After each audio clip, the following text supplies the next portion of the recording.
嗨，大家好，我是 Kevin，欢迎来到火星煮出回归之旅。因为很多人会问我说，一个专业的厨师的话，他会用到哪些刀具？那一般家庭里面会用到哪一些的刀子呢？那我今天呢，来跟大家介绍一下，说我自己有的刀具，然后还有他们的使用的用途在哪边。那我们今天就来稍微跟大家介绍一下我自己会使用的刀具。我如果说必须要出门去别的地方做菜的时候呢，我就会带我的刀具套里面的东西去，这样。那我现在把它打开给大家看。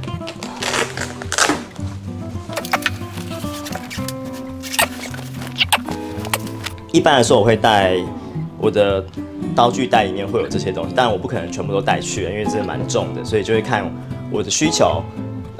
我今天要出门的需求，然后我去带我需要的东西，有厨刀啊、主厨刀啊、生鱼片刀，然后这个是菲力刀，这样子鲨鱼刀，对，然后还会带磨刀棒。那我先大概跟大家介绍一下这个刀子好了。首先，我先跟大家介绍主厨刀，这一把主厨刀它不算长，算中等的大小的主厨刀，对。那这一把是藤次郎的。那现在在海外才有藤次郎，在日本买不到藤次郎，现在叫藤野作。那刀刚才好像有一点不一样，不过我觉得也还蛮不错的。然后这一把的话是 CP 值我觉得最高的刀子，它大概2000多一些，然后就可以得到一把这样的主厨刀，然后而且还蛮耐用的。那这把的话对我来说，它是一把切菜刀，因为我把它的刀刃我把它的刀刃呢磨得比较薄一点点，刀刃的地方我把它磨得比较薄一点点，所以说它可以切得比较快。就是切菜的话，因为东西又还好，所以说磨损也不会那么快。这一把也是藤次郎的主厨刀，那它比较有趣的是它是折叠钢的。那折叠钢的刀子呢，它就是会，你可以看到上面是。它的刀子是折叠钢，但是它花纹蛮好看的。然后它刚才就是有一层一层的，所以它的质地是不一样的。那这把的话是藤次郎的闪光系列，那好像后来都看不到了，没有再看到有在卖。对，这把是闪光系列的刀子，那它的刀柄就是人体工学型的刀子。然后这把钢材还蛮硬的，就是磨起来会比较花时间，可是它就是相对耗损的比较慢。那这把的话，我是拿来切肉，因为我尤其是熟的肉，我个人习惯就是这样子切的话，我个人觉得比较顺手，所以我会拿它来切。因为这一把闪光呢，它会比藤次郎第一批的这一把刀子的厚度还要再厚一点点。这一把是藤次郎的第一批。这一把是闪光，那可以看它稍微粗，厚度有点不一样，所以这一把比较薄的我会拿来切菜，那这把我会拿来切比较硬的东西，或者拿来切肉，对，所以这两把对我来说用途有点不一样。那我是不太喜欢切菜刀子跟切肉刀子混在一起使用啦。然后再来这把是我已经没有在那么常使用了，这是一把也是主厨刀，然后是24的。这把是德国双人的主厨刀，这把的话跟藤次郎的厨刀会有一点点不一样，是它的刀型。那可以看到藤次郎这一把呢，它是比较平的，它的刀子是比较平的。那这一把它是比较弯的，可以看得出来吗？对，刀型是有点不一样。它这一把是比较弯，这把是比较直的、平的，这把比较弯，会有这样的差异，是因为厨师使用刀子的方式有点不一样。那这把藤次郎这种算是日式牛，就是算是牛刀。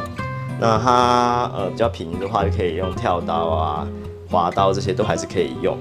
那如果是这种德国双人这样子的比较西式的厨刀，它就是比较弯的话，它在使用的时候必须要是用滑刀。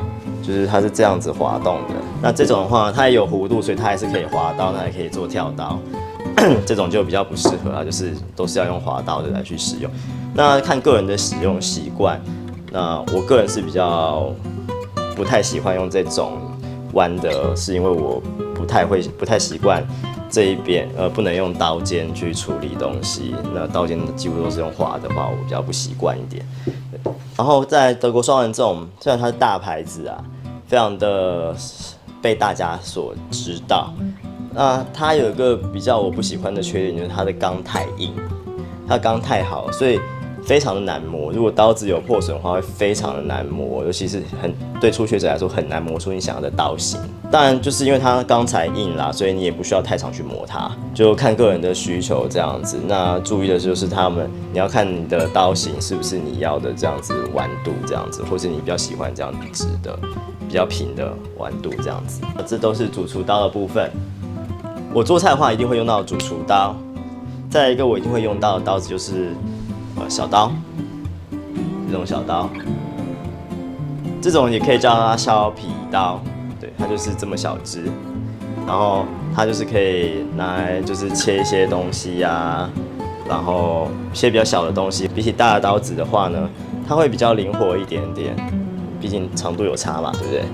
它会比较灵活一点，然后切一些比较细小的东西啊，或是只要刮掉一些东西啊，或是要削皮啊，这些的话呢，我都会使用这一把。像如果切蘑菇地头的话，我会用这种比较小型的刀子，会比这种还要省力一点，然后也比较灵巧，所以我也会准备一把这种就是削皮小刀。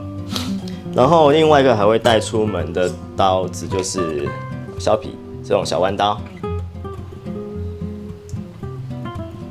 小弯刀的话，就是主要是拿来削圆的东西的，譬如说你要把马铃薯削成蛋形啊，或者是你要把胡萝卜削成橄榄形这样，或者你今天只是要纯粹削皮啊，物体是圆的话，小弯刀它还蛮好用的。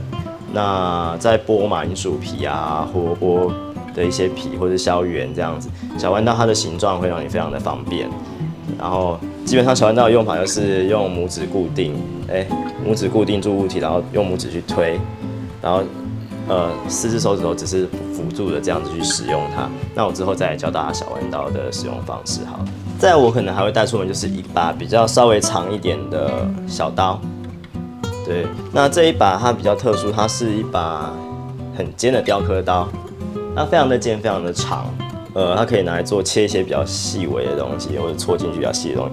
可是这把刀就很薄，然后我会拿来切一些我需要切很薄或者很难切的很薄的东西，因为它刀刃可以磨到很薄这样子。那这一把是一刀别做的雕刻刀，对，也是日本制的刀子。可是这把其实很便宜啊，一点都不贵，就还蛮方便使用的。那这一把跟这一把的差异就是它们的薄度是不一样的。你可以看到这两把刀的薄度其实差蛮多的，厚度它的厚度差非常多。比较小型的刀子我还会带一把这个，这一把可能不是那么常有人去使用它，那对我来说它是一把拿来切骨头啊跟鲨鱼、小型鱼用的刀子。那这把也是藤次郎的闪光系列的。那好像叫做螃蟹刀之类的吧，然后它也是单刃刀，它是单刃的，不是磨两边的，它是单刃的刀子。然后这把的话，我大部分拿来杀小的鱼，或是切一些熟肉的骨，就是要去骨啊之类的，我会用它，因为它刀子是很厚的。你看它跟一般的小刀比起来的话，它的刀子其实非常的厚，它甚至比厨刀都还要厚。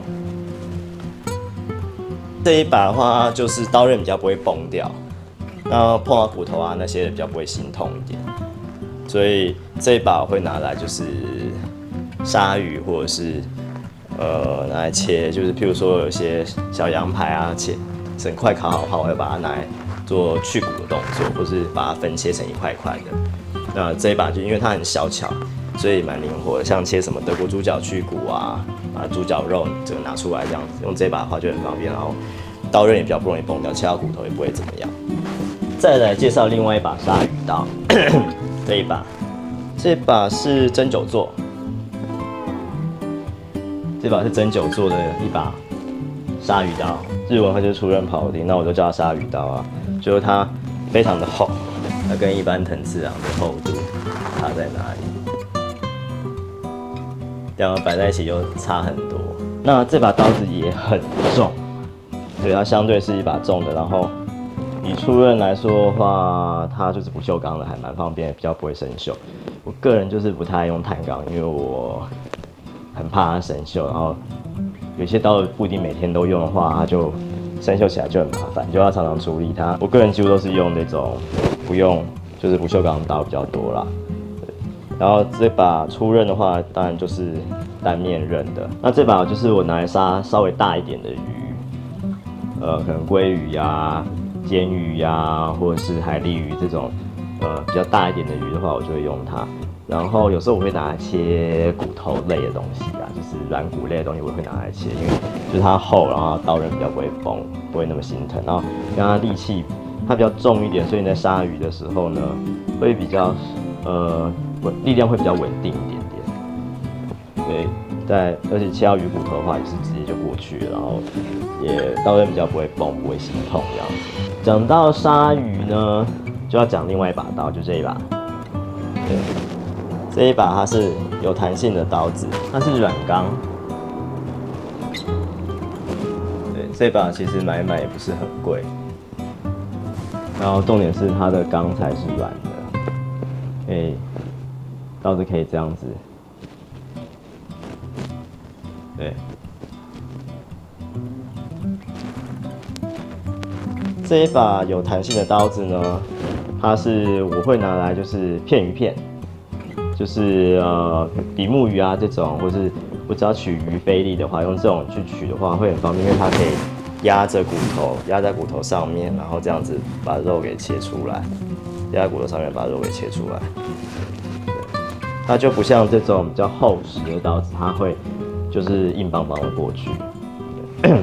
然后这种刀刃就是很薄，所以拿来切你要把鱼菲力片得很薄的薄片的时候，这把也很好，因为它只要稍微弯一下，弯一下就有一个弧度，就有一个厚度了，然后就可以切过去，所以很方便。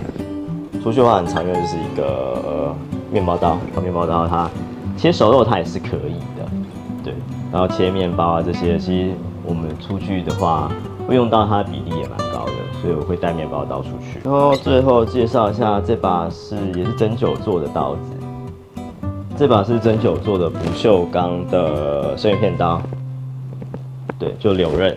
通常生鱼片刀专业厨师他们会用碳钢的啦，就是会生锈的那种，不会用不锈钢，因为不锈钢比较硬，不太好磨。那像他们需要到极致的力度的时候呢，那种比较软的钢，它会碳钢它会更好磨的，更好研磨这样子。那这种的话呢，就是不会锈的，对我来说就比较方便一点。柳刃的话呢，它就是切生鱼片，然后我会拿来切一些肉啊、牛排这些的，它就是比较长。那长的话就是切比较大块的牛排啊，这些的话就是比较好使用。对，它刀刃比较长一点，然后就是这样子的划过去就开了，就是拿来切一些肉类啊、鱼肉啊，就是或生鱼片这些东西的话就很好用。它比较属于这样子一把刀子，这些就是我大概会使用的刀，然后我会带磨刀棒出去。那除了刀子的部分，我会带夹子。那夹子的话，就是可以调整菜，或是做一些比较细微的事情。像我一样手残的话，用夹子就会比较方便一点点。但有些人用筷子就可以办到啊，那我比较逊一点，所以我用夹子。出门还会带另外一个东西，就是剪刀。厨房用的剪刀，对，厨房用的剪刀很重要，就它可以做很多的事情，所以我会带厨房用的剪刀。我会带骨夹，这个应该算是鱼骨夹啦，这是骨夹，那就是拿来拔刺啊、拔毛这些都还蛮好用的。再来就是我会带一个斜口钳，就是厨房用的斜口钳。那这把的话，主要就是它拿来拔鱼刺。或拔一些细骨的，对，拔细的鱼骨跟细的鱼刺这样子的东西的时候，它会很好用，因为它会比骨夹这种骨夹更不容易夹断东西，然后它施力也更好，然后它稍微有一点斜度，所以会更好施力这样子，会有一点斜度，所以会更好施力。那一定会带的东西就是磨刀棒，然后一把厨刀，然后小弯刀跟削皮刀，这些是一定会带的。对，然后再看状况会不会再带一把这个不时之需，然后面包刀这样子。好，那今天 Kevin 的厨刀的大概介绍到这边。那当然还有其他厨具的话，之后再跟大家介绍一下我会用到哪一些厨具。如果大家有什么样的问题的话，都欢迎在底下留言来跟我讨论哦。那我们今天就到这喽，我们下次再见，拜拜。如果你喜欢我的影片的话，记得帮我按订阅、分享，然后按赞哦。然后记得帮我按下面的小铃铛，这样你才会收到我最新的讯息。也欢迎大家在底下留言跟我一起讨论你喜欢怎么样的影片哦。